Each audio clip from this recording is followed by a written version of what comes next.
Good morning, everyone, and good evening for folks in India.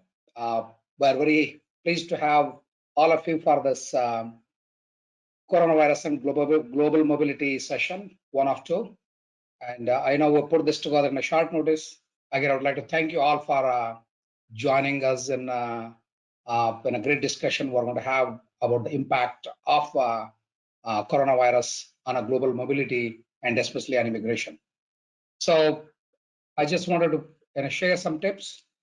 Please use the chat feature in the GoToWebinar here so that you all can send your questions. So our moderator will read them, and as the time permits, all will be answered. And along with that, we have some great poll questions. These poll questions will help us to understand what's happening in the industry. So please participate and answer your poll questions. Then along with that, again, please keep in mind, this is the first session in our series. So we'll be having a second one in another 2 weeks, and we look forward to seeing you again attending that session.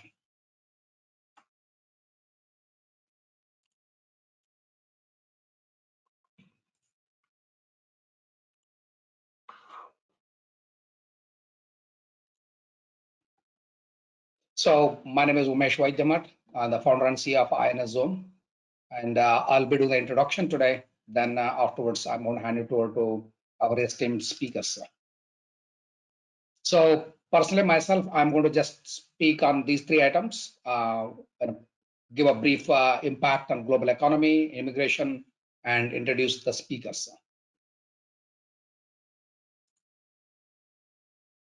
As you all know, when shares have taken a really bad hit in last in a month and a half. Along with that, more people are seeking unemployment, especially in the United States. I'm sure it is the same in other part of the world as well. And today, just morning, I again read the news that there is another 3.8 million people applied for unemployment in the United States. When the unemployment goes up in the United States, it definitely has an impact on immigration, not only in the United States, and all over the world. And interestingly, this is something we would never thought was going to happen. And first time in the world, and oil prices have gone in negative. So risk of recession is high. There has been a talk about the economy going to recession since 2018, 2019, but it did not happen. We continue to have a stronger economy in the United States and most of the countries on the world. But with COVID, and the chances are getting much higher. Though the countries in the United States, though countries like US and Europe and other countries are doing whatever they can from their side, but let's see how this is going to turn out. So there are positive sides, and some of the technologies are basically gaining a momentum. One is a Zoom video, then Netflix and Amazon, and as you have seen, they are doing well. And so it is not all bad news, and depends on some of the industry sectors are doing well. Then a lot of other impacts are a travel domain took really the hardest hit because no one is traveling, and very few flights, and the whole world basically waits in China to supply goods, and that has slowed down that. So quickly, I would like to share a few items on immigration. Then March 4th, it started around the same time. I know COVID-19 started in China way back in November, that its effect started basically having more in the United States in March 4th. But much before that, this has nothing to do with coronavirus, but we could see that in March 4th, there was a presidential proclamation on the suspension of entry of immigrants. Then immigration courts also, the immigration group started suing the Trump administration because Trump administration continues to keep the courts open and continue their deportation ongoing. So this is a health risk for the attorneys as well as the court staff as well as the people who are seeking asylum or who are attending the courts. So the panic continues in the market, and there is Bloomberg. There is an article that there are almost 200,000 H1B workers lose their jobs, legal status amid pandemic. So again, the court got closed, and again yesterday also I heard a news that COVID-19 cases are growing in the detention centers. So as the unemployment increases, and Trump is basically sent a tweet out saying that he's going to ban immigration. That basically sent a shockwaves along the immigration community, among immigrants and H1B workers, and in other part of the world as well. So the following day, then there was did come back some clarification, and he's basically picking up certain types of visa categories. I think that's something will be discussed today by our panelists. And so this is what prompted us to basically put together this presentation. And we see that there are going to be changes coming ahead again in next 1 or 2 weeks. That's the reason we thought, we're going to do the first one. We'll do another one in 2 weeks. And if needed, then we might even do a third one of the same edition. So again, I would like keep in mind, if the COVID-19 impact continues, it's going to result in more economic distress. And when this happens, illegal immigration increases. Immigration is not going to stop. When the economic inequalities rises anytime, it basically gives rise to illegal immigration across the world. And that is a proven fact. And if you look at our histories. So today I would like to hand over, before I hand over my panel to our next speakers, but I would like to give a brief introduction.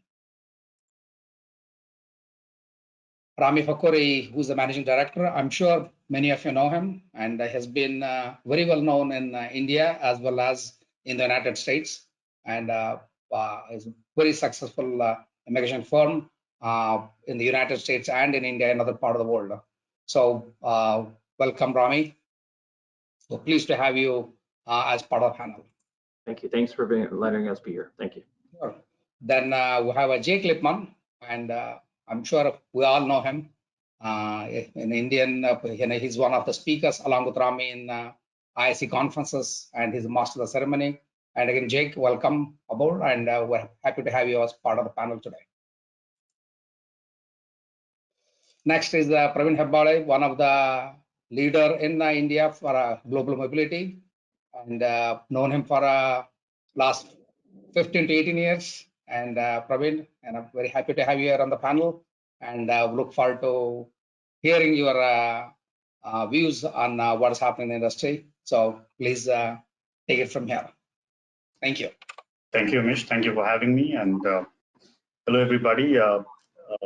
I will get started, but firstly, I hope all of you and your loved ones are all doing good. And I know it's these are tough times. These are unprecedented times.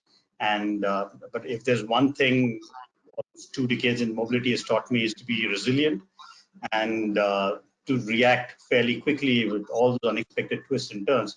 And I'm sure that one trait has that definitely helped me, and I'm sure has helped you all also to be in good shape despite circumstances. Right.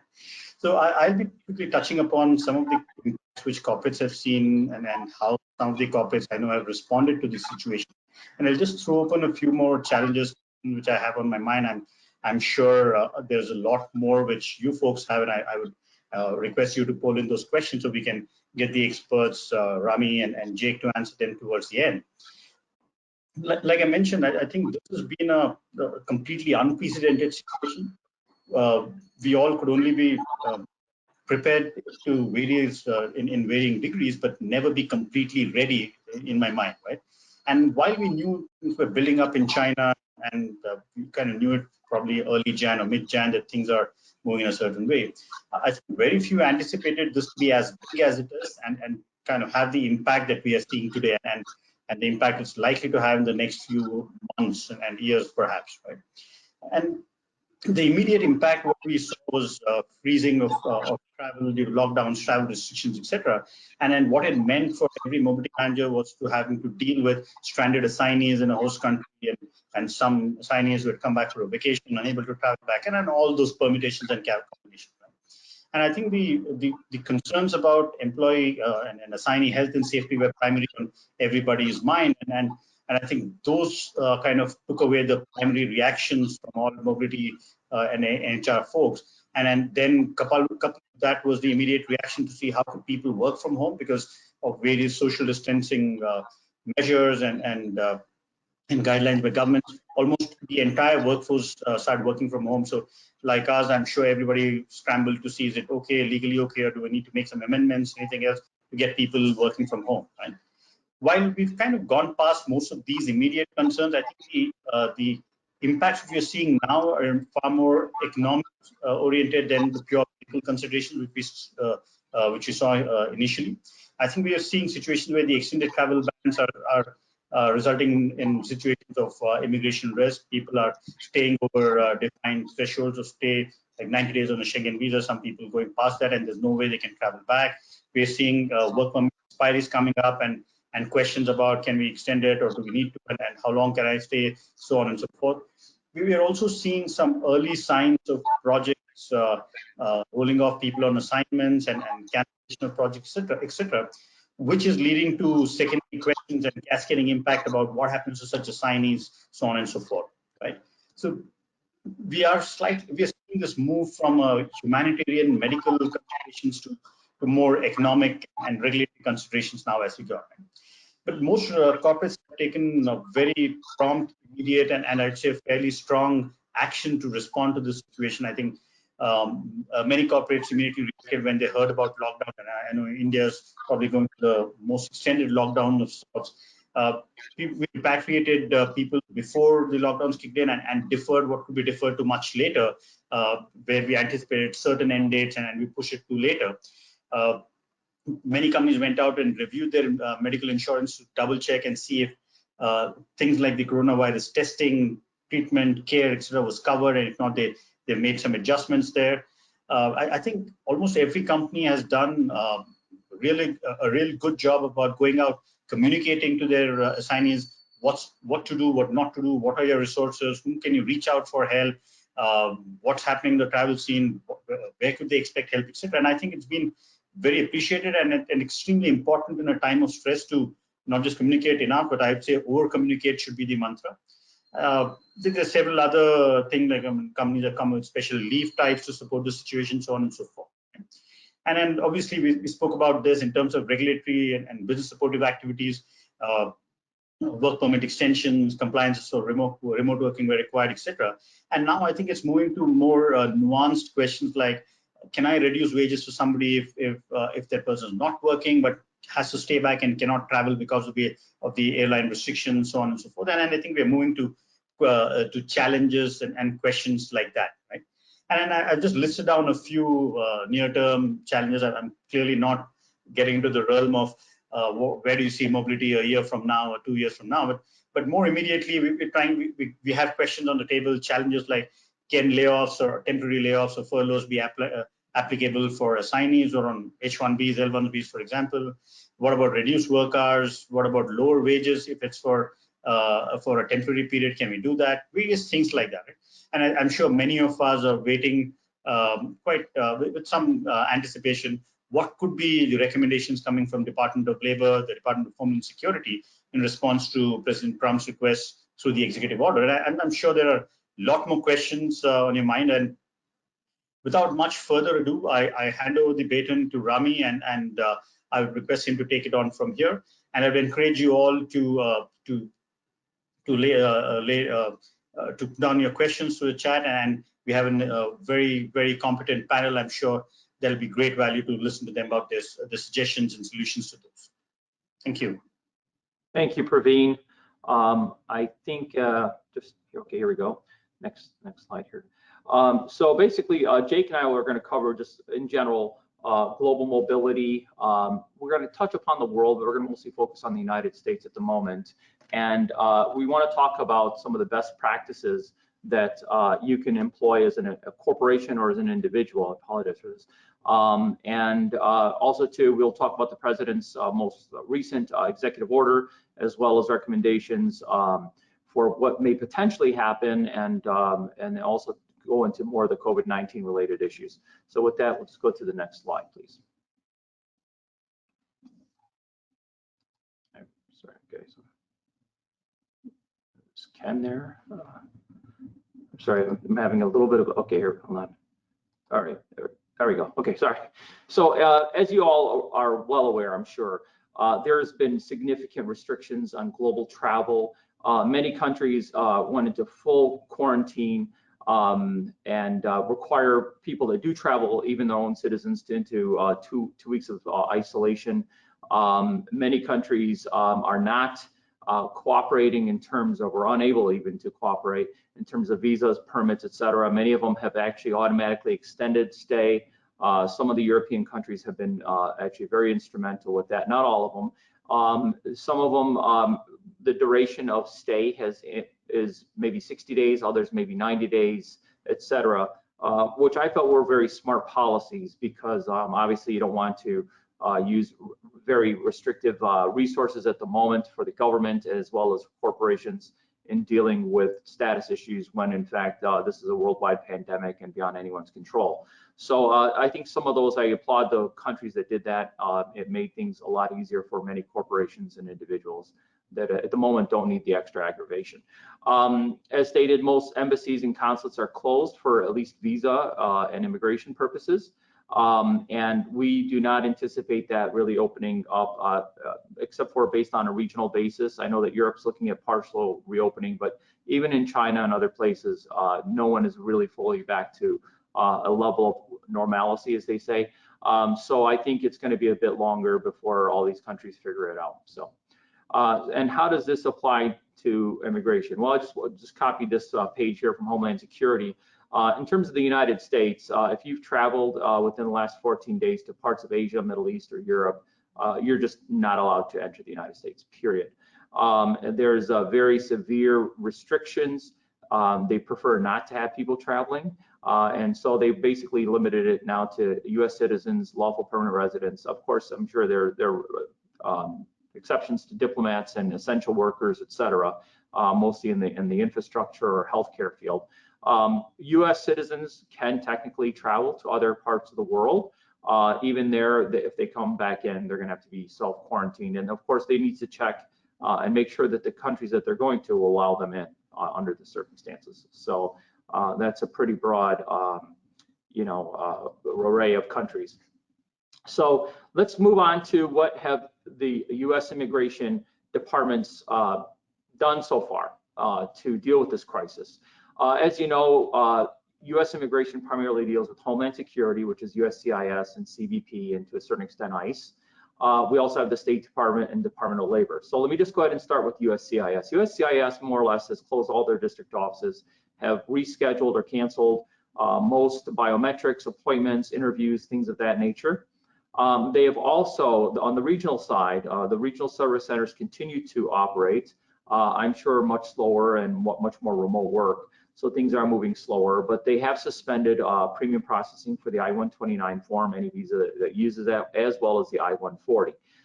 The government, the USCIS, has allowed some additional time for RFEs, NOIDs, and other responses that are required. They basically added an extra 60 days from the time that, if anything, expired mid-March to about mid-May. Again, I would anticipate more delays with any extensions or change of status matters. I don't think anyone's really fully operating with their essential staff and their full infrastructure. So I think it's going to be a little bit of time before we see a level of normal processing, if you will. In terms of the southern border, CBP, last month, both the Canadian and Mexican borders were closed, except for, again, for essential workers. These are, again, primarily healthcare or infrastructure related. So no travel for business, more or less, or for pleasure. And even if you have a visa, you don't have to demonstrate that you're an essential worker. You probably have to even demonstrate that it's permitted under state and local law, et cetera. That's assuming that you can even get in for any kind of appointment at the border. Depends on which office you're referring to. So let me move on to the State Department. State Department, like most countries, they've closed most embassies and consulates except for very skeletal basic infrastructure type work. Again, they will meet with US citizens. They will, of course, still process essential workers, as stated. The US is obviously in dire need of healthcare workers at the moment, et cetera. In terms of the National Visa Center for green card processing to obtain an immigrant status in the United States, the NVC is working. They have not scaled down, but things are moving slower, of course, because they, I'm sure, have to grapple with working remotely and mail and paper and everything else, what most people in the industry and law firms are currently facing as well. The U.S. Department of Labor will not accept any form of mail, and they're actually very limited in what they're sending. They are allowing some additional time for posting of LCAs. Many people are working from home, et cetera, so you do have to technically repost. They are allowing a little bit more time, an additional 30 days if the person was placed there to go ahead and post. In addition to that, they've eliminated temporarily the blue form approvals for the 9089 for perm certification, labor certification. And so now you have an electronic notification certification that will be accepted by USCIS in order for you to proceed with the I-140.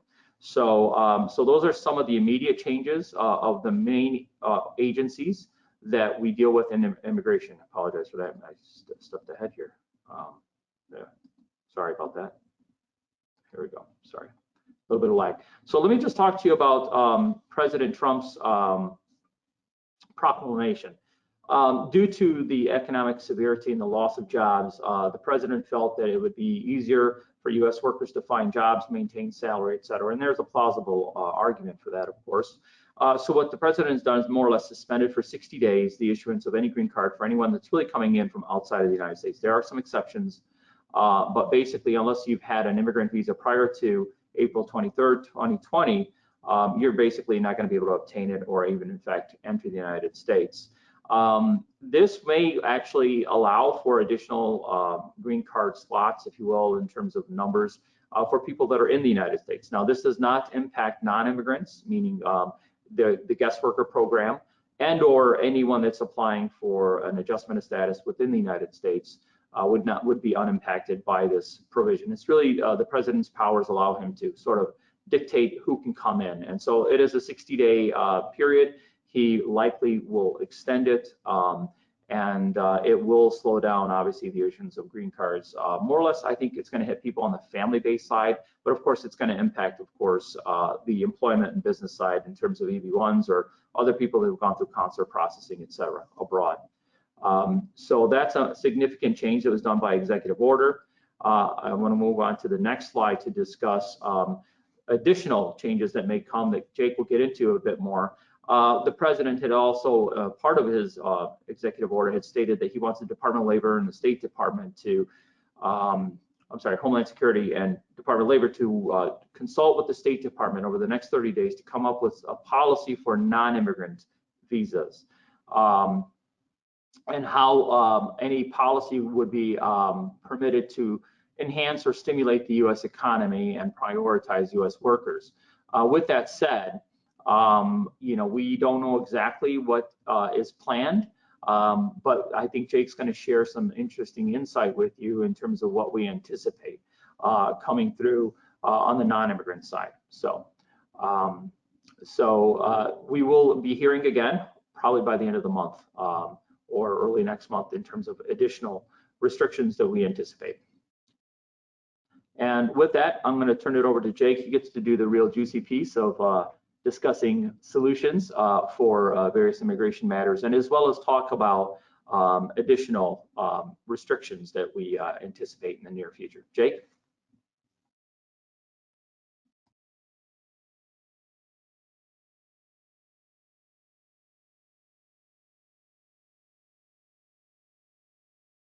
There we go.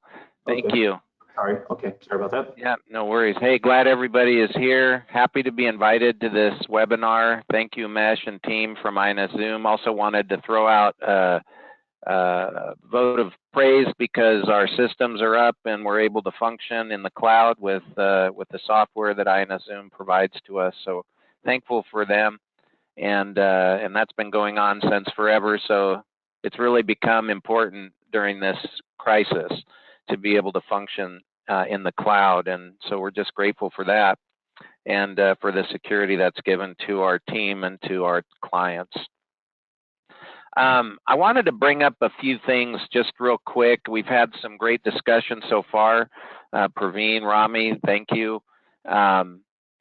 Just wanted to get everybody involved a little bit and see if you might answer some questions as part of a poll that we put together. We won't be able to see the feedback immediately, but we'd like to send it to you just so that everybody can be involved and also express their concerns and maybe take your temperature and get a sense for how you're feeling about this pandemic. First of all, the question is, like you to rate your company's handling of the COVID-19 pandemic. Do you feel that your company has been great, well prepared, good, somewhat ready, fair, improvement needed, or poor with serious issues and concerns? If you wouldn't mind being involved and casting your vote so that we can get your feedback. It will be anonymous, as I understand, so of course we won't be giving this back to anybody that you need to worry about your identity or your opinions going to someone other than just for our knowledge and to help the community understand what's going on. So this is rate your company's handling of this COVID-19 pandemic. And next question, I think we've got two others. This question is, what is the biggest problem you are facing during this COVID-19 pandemic? First, a lack of reliable information, poor communication channels, panic from employees, or perhaps unresponsive company leadership. These are things that I'm sure everybody is struggling with, but what's the biggest one? What is the biggest challenge that you're facing among these four? And then finally, we've got one more question.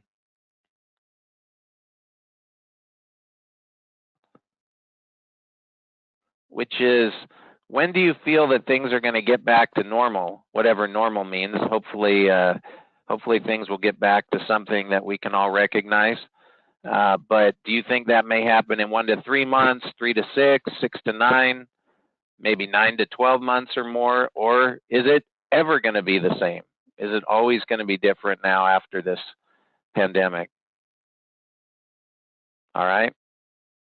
So thank you, Bhumi. Let's go back to the presentation. And thank you, everyone, for being involved with that. I know I need to see the slide advancement. Maybe I need to get control of that here, Bhumi. There we go. Thanks. All right, great. So as Rami mentioned, I get to talk about many of the juicy things, the exciting things. These are potential changes to the programs that exist because the President of the United States has various powers to alter immigration. He cannot change the law, but he can change certain programs or policies with his own, with his own decisions and without support from the other branches of the government. It is possible, these are only potential changes that we have heard could be brewing. It is possible that he could eliminate OPT or change OPT or eliminate STEM OPT, altering that program, which is the student visa internships that follow people who obtain U.S. degrees and receive their education in the United States. That would be a huge change in the program. Another one that we know is on his list is the elimination of the EAD, the work permit for the spouses of H1B workers for the H4s. This is something that he has tried to eliminate but has been unsuccessful. Perhaps now he may get momentum to do that. Another thing that's been considered is to go back and look at the LCAs for the H1Bs. that exist to make sure that employers are still following the regulations, that they're not displacing the U.S. workers, and to go and look at those again to make sure again that everybody who's working on H1B is not impacting negatively the U.S. workforce. Other potential changes, we all hope that everything does come back to something that the economy will be good and hopefully immigration will not be so negatively impacted.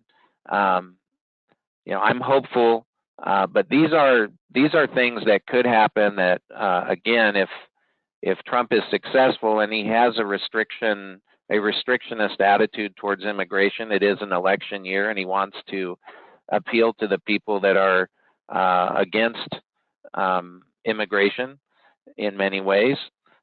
These are changes that would help him in his agenda and also in some ways legitimately answer the concerns that people have about the economy right now and the impact on the U.S. workers of this pandemic. One potential change is the definition of specialty occupation to restrict those that could be considered professionals within the government's regulations. That would reduce the number of people that might qualify for H1B.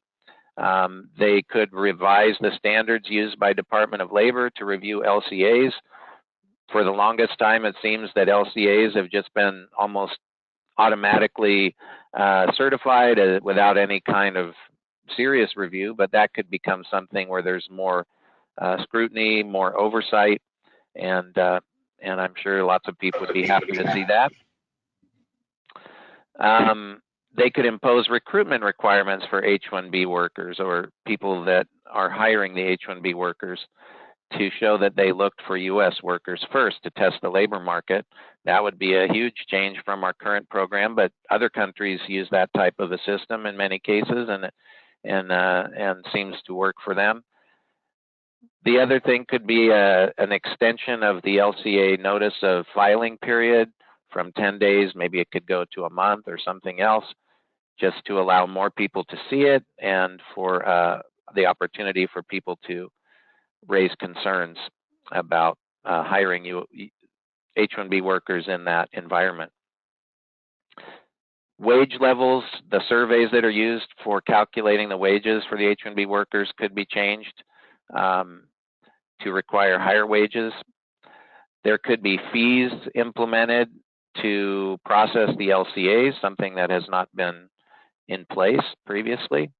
The immigration could look for more higher equivalency standards for foreign degrees in order to qualify for H1B specialty occupation status. Another thing would be to add skill level or merit-based factors in deciding who can be chosen in the H1B lottery. Certainly, we may see higher enforcement activities from the agencies, more site visits, more audits. Wouldn't be surprised to see that at all. Up to this point, employers don't have a very high requirement to show compliance after hiring the H1B workers, but the government could implement annual compliance audits. And finally, we may see some change to the definition of the employer-employee relationship, which is especially relevant in the contractor environment where people are working under statements of work, under contract, being placed at client sites. These are lots of changes that would be, these would be monumental, but as Trump mentioned, as I think we've heard, and as Rami emphasized, there is a plan to make some changes in the non-immigrant area under executive order, and it's very likely that at least some of this or some of these items could be part of that agenda, what we may see in the next few weeks. So here are some things, issues that Praveen talked about. We will welcome your questions in this panel, but to raise the issues again and talk about some of the things that are happening and concerns, options that you may have. Of course, People are working from home now. They cannot come to work under the shelter-in-place orders that most governments or most local governments have enacted. That means that people are not coming to the place where they were intended to work under the H1B petition that was filed for them. Doesn't mean that an amended H1B is required in that case to work from home or from some other place where they may be stuck. So those are questions that I'm not going to answer here, but I invite you to ask your questions so that as a panel we can respond back. And but just to mention these issues as things that are challenging the employers and options that you may have or that you may not have considered. One is to switch to part-time employment, reducing hours. That raises the question of prevailing wage. So if you've promised to pay a worker for full-time, can you bring them back to some part-time status during this pandemic? Prevailing wage issue comes up. Can you put them on a non-productive status even if you're paying them during the pandemic? Can they sit there and not be working productively but receive a salary? Does that create a status violation under the H1B regulations? That's something that you should consider. There are leaves of absence permitted under H1B regulations. However, these usually are required to be mutual so that the employee is asking for it or is agreeing to it, not something that they're required to do under your direction or because you don't have work for them or something like that. Do these types of leaves, are there leaves available that might not violate their status or create a prevailing wage problem? The other thing that you may be doing at this time is putting people on PTO if they have it available on the paid time off. Other questions coming up, is there COVID-19 stimulus money available to the workers on these H1B visas or other types of work permits? And finally, if they are being laid off or if they're being furloughed to some degree, is there unemployment insurance available to them? So we're answering these questions and getting all these kinds of issues coming up every day, and many of these concerns you may be facing yourselves. Now, if you've had to terminate people due to lack of work, there is a 60-day grace period after the H1B has been withdrawn or after their final pay stub has been received, depending which comes later, I suppose, that they can apply for a change to a different immigration status. Some of those to be considered could be the visitor status, the B2. If they're stuck in the US, they could ask for a change to become a tourist or visitor, even though they may not go look at anything. They'd just be sitting in their house, hopefully waiting for a change in this pandemic situation. They could be changing to a student visa, the F1. That's a possibility if they want to continue their education and do something more productive than be a visitor. The other thing is they could have a spouse on the H1B visa. They could apply for an H4 visa to become the dependent of their spouse who is employed or still has status in the US. Again, they have time that they could apply for change of employer. As Umesh mentioned earlier, there are companies that are hiring that are actually benefiting somehow from this pandemic. Many of the cloud-based companies, the Zoom platform that is for these online meetings, Amazon must be doing really great. All of these, there's a lot of companies that are doing well despite the situation, and opportunities exist for these employees. In many cases, they could change employers to someone that's doing a little bit better. So that's what I have for now, other than just this looks like a lot of information, but I want to summarize it essentially by telling you that as employers, you want to take this opportunity to look forward and analyze the people who you have on work permits to make sure that their expiration dates are being considered, that you're working with your immigration law firms to ensure that any kind of deadline is being closely monitored to avoid situations where people may become out of status or accrue unlawful presence in the United States or elsewhere. I'm pleased that other countries are making provisions for the employees to stay and not to perhaps punish them for being in the country beyond the period of their work permits. U.S. is not given any kind of grace period or anything yet in this situation, and so that seems to be lacking. But as I mentioned earlier, it also seems to be an opportunity for Trump to push his anti-immigration agenda and put a lot of pressure on people and the companies that are employing the H-1B workers to perhaps shame them in the situation to suggest that they're displacing U.S. workers and things like that at this time.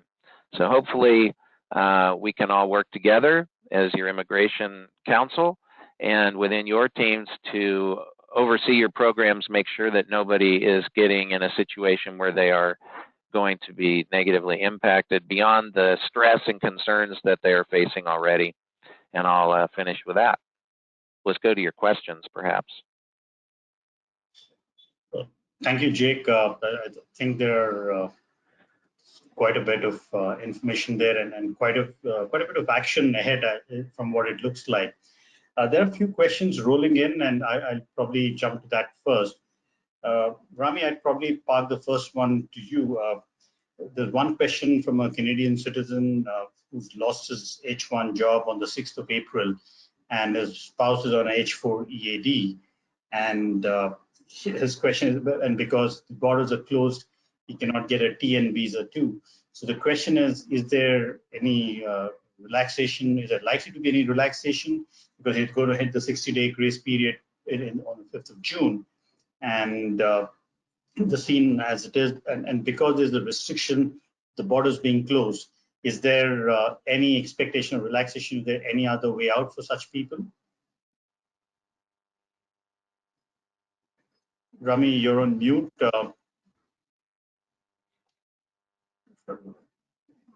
We can't hear you. You're on mute.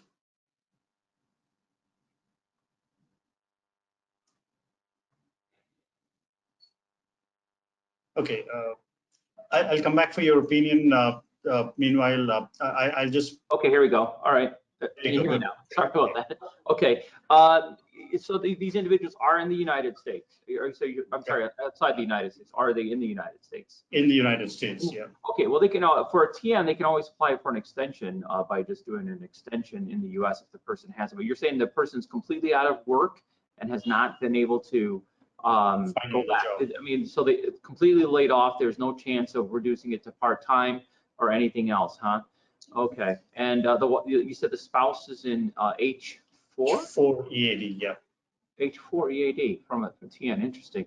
I'm afraid that they have the 60-day grace period to find another position. They may want to look at switching over to a B2 visa. Their employer has the option of bringing them back and letting them work part-time if that's at all possible. But even under regular circumstances, in order to proceed to the border, you have to have a job. And even in situations where you currently do have a matter where you can get in, you can possibly finagle an employment if you're an essential worker.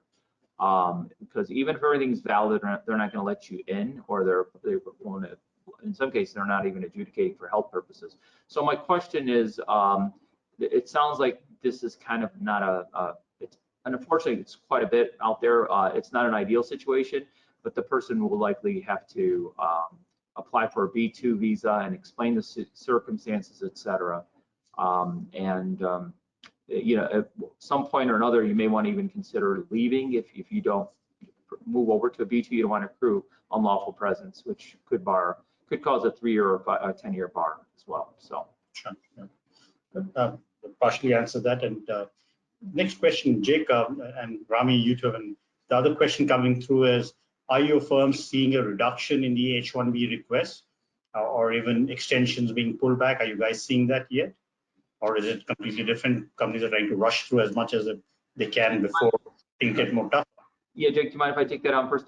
I think we are seeing about a 5% reduction. I think, unfortunately, due to A lot of projects that have been canceled, a lot of industries have been just economically devastated, and so they don't have the funds to proceed with projects they had planned or even in the pipeline or even ongoing. So we are seeing a severe reduction. Many people are able to continue working from home if they're in an infrastructure related industry or working in something that's infrastructure related or healthcare. But unfortunately, there are quite a few that are going to have to probably withdraw their H1Bs or their Ls and tell their folks that they no longer have a position. It's a very complicated situation because the government did not allow an automatic stay or a further extension of status. So it's put a lot of companies in a very severe situation. So I would say there's probably even a 5% that even on the cap side that we're seeing that people are saying, well, we don't know if we need all these people. And I do have to caution companies out there that if the circumstances have changed and the position is no longer available, they have to be very careful because these positions have to be readily available, and if the circumstances change, you may want to look at amendments or actually outright withdrawing them. So, Jake, you want to continue to give us your side? Oh yeah, I would say we're definitely seeing people scaling back. Maybe not terminating, but we're seeing a lot of furlough situations where they're at least temporarily suspended to work, or they're going to a part-time status. We're seeing a lot of that. I think people are tentative about the situation and hoping it will bounce back. Maybe like you said, you were saying earlier, Rami, like a V-shape economy, that we may see some kind of quick recovery is everyone's hope. But I agree with you that it's probably going to be a more difficult situation. We'll probably see more terminations happening. But at this point, mostly the employers that we work with seem to be fairly tentative, just waiting to see still what's going to happen, not withdrawing the H1Bs as of yet. Right. Yeah. Thank you. There's one more question coming up connected with the minimum wages. The question is, are there any relaxation on the minimum wages payable for an employer on H1B and the current suspension of projects they were assigned to? Maybe I'll tweak that a bit. Jake, you spoke about reduced work hours or part-time employment. I don't know if both of them mean the same. In that context, is there an option to prorate the wages in proportion to the hours they work, and thereby potentially falling below the threshold of the LCA wage? I know there are nuances, but at a headline level, is it even possible?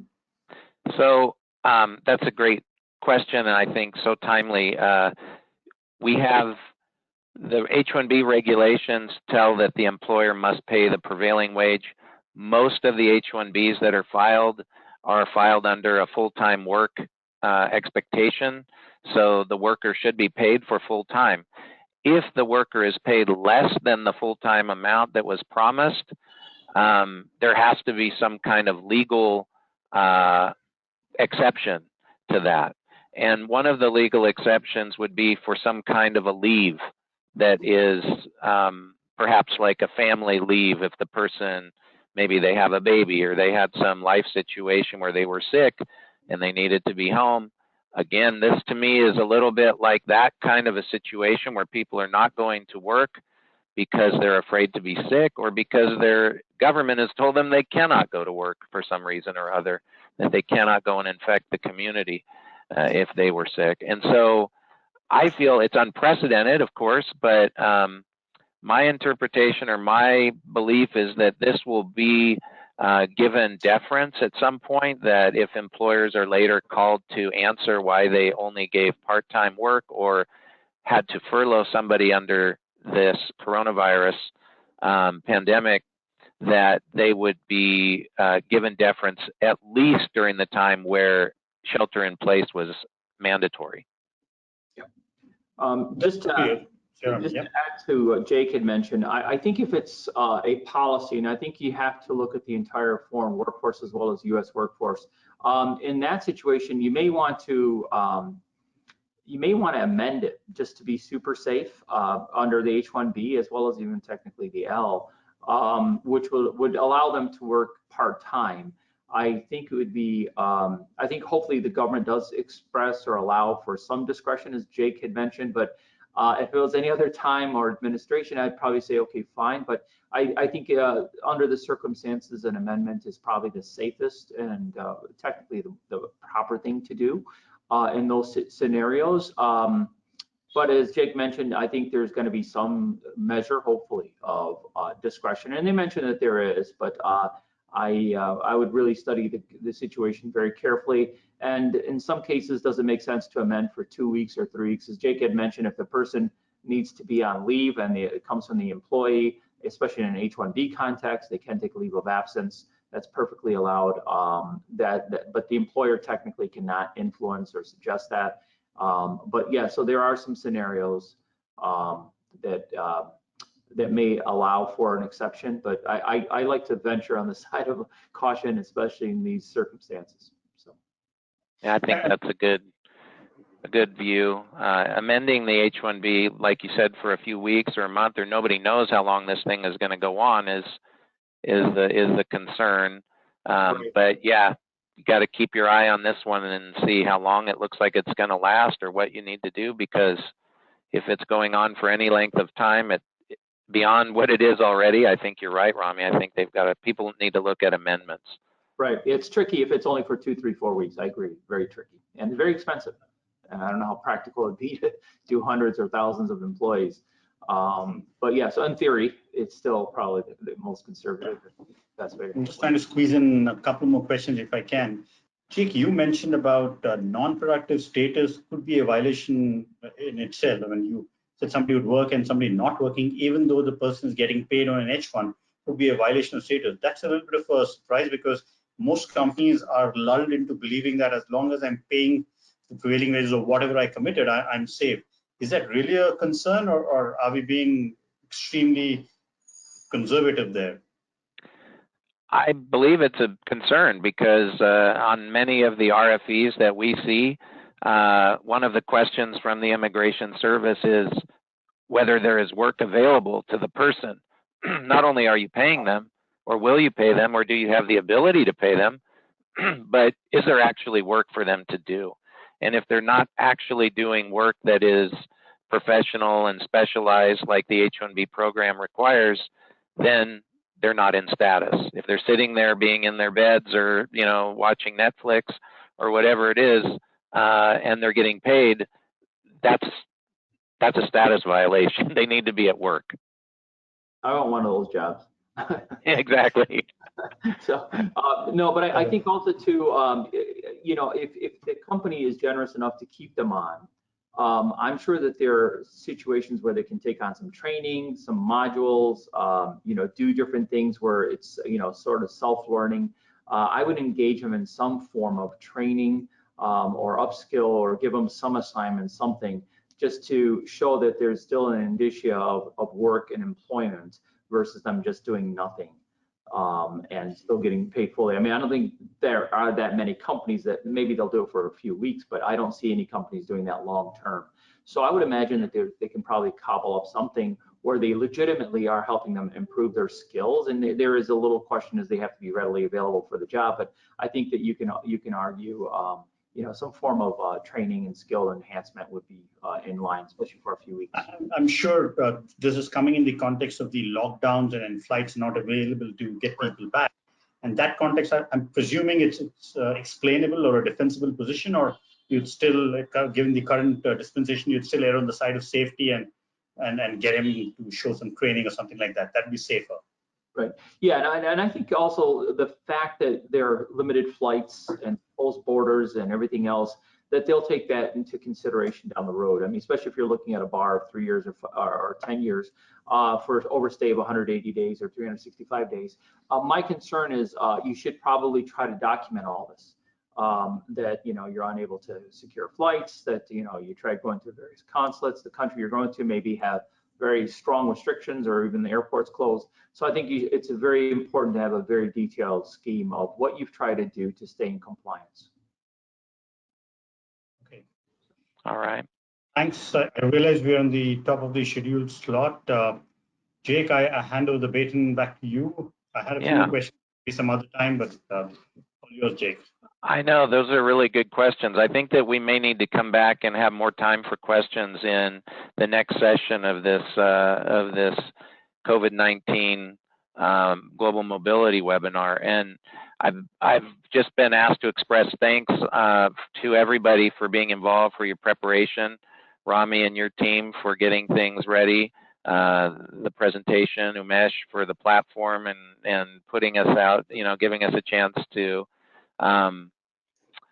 communicate, to the community in this area, and Praveen for you coming, representing the community and sharing your expertise, and everybody like Bhumi who coordinated this thing. We appreciate you, and just stay tuned for the next session. We look forward to that. Hopefully things will not be as worrisome as they seem to be right now. I hope we get some clarity on things that should improve, and the worst case does not happen. So positive thoughts for the future. Hopefully we're coming back to another session with brighter things to even talk about. Thanks, Umesh. Thanks, INSZoom. Thank you. Thanks, Rami. Thank you. Take care. Stay safe, folks. Thank you. Have a nice day. Thanks, everyone. Bye-bye.